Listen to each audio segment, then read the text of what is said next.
Баршаларыңызға ассалаумағалейкум. Қазақ халқы ертеден ырым-тыйымға, көріпкелдікке сенетін халық.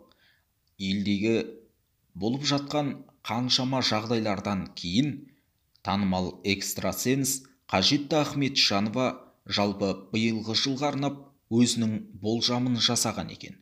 100 жылда бір рет қана болатын аспан қақпалары ашылып, періштелер жерге түседі деген Қажетті ханым өзінің әлеуметтік желідегі парақшасына былай деп жазба қалдырды. Қоян жылы көптеген есіктер ашылады және жаңа мүмкіндіктер беріледі. Өйткені 100 жылда бір рет қана болатын аспан қақпалары ашылып, аспаннан періштелер көп түседі. Қоян жылы өнімді болады.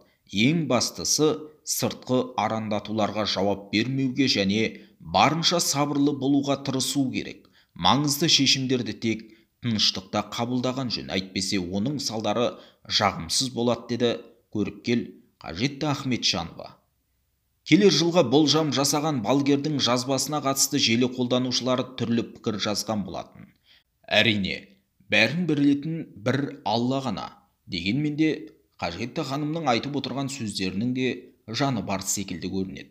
Төмендегі комментарийге пікір қалдырыңыз, каналға жазылып, қолдау білдіруді ұмытпаңыз.